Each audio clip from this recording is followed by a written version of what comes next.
స్థలానికి సంబంధించి మంత్రి దామోదర్ రాజనరసింహ చేవెళ్ల బస్సు ప్రమాదంలో 19 మంది మృతి జరిగిందని, ప్రస్తుతం అన్ని మృతదేహాలపై పోస్టుమార్టం జరుగుతోందన్నారు. ప్రమాదానికి సంబంధించిన నిజమైన కారణాలు ఫోరెన్సిక్స్ విచారణ ద్వారా మాత్రమే తెలియనున్నాయని సూచించారు. రాష్ట్ర ప్రభుత్వం సహాయక చర్యలు అందిస్తున్నట్లు తెలిపారు.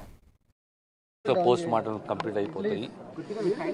మీ అందరూ తెలిసిన విషయమే, మార్నింగ్ 6:45 ఈ దురదృష్టకరమైన సంఘటన జరిగింది.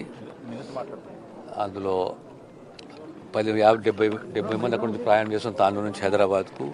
ఇదేమో కంకర టిప్పరు. ఇందులో ఒక కర్ణాటక మహిళ, మహారాష్ట్రన్ డ్రైవరు ఇందులో ఉన్నారు. ఇంకా ఇంజరీస్ పట్నం మహేందర్ రెడ్డి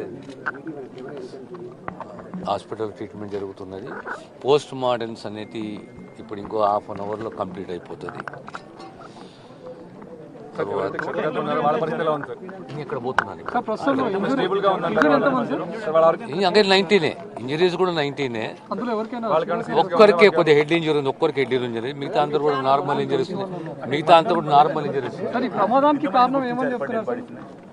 ఇంకో 5 గుర్తించాలి, ఇంకో 5 గుర్తించాలి. మిగతాన్ని కూడా గుర్తించారు. 19 డెడ్ బాడీస్, అందులో 14 అయిపోయినాయి, ఇంకా 5 ఉన్నాయి, గుర్తించాలి.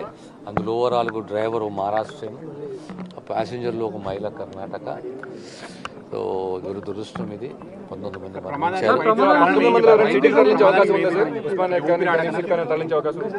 అంతే కదా. ప్రమాదం అనేది కంప్లీట్గా మనం ఇప్పుడు చెప్పలేము. ప్రమాదం జరిగింది, ప్రమాదం అనేది వచ్చి ఇద్దరు హెడ్ ఆన్ కొల్యూషన్ జరిగింది. హెడ్ ఆన్ కొల్యూషన్లో అక్కడ డ్రైవర్ ఇక్కడ డ్రైవర్ మరణించిండు. మోస్ట్లీ ఆ లోడ్ అనేది బస్ పైన పడడము, టిప్పర్ దానిపైన పడడము, దీనివల్ల బేసిక్లీ జరిగిన సంఘటన ఇది. Ultimately police will give a report. So ఇది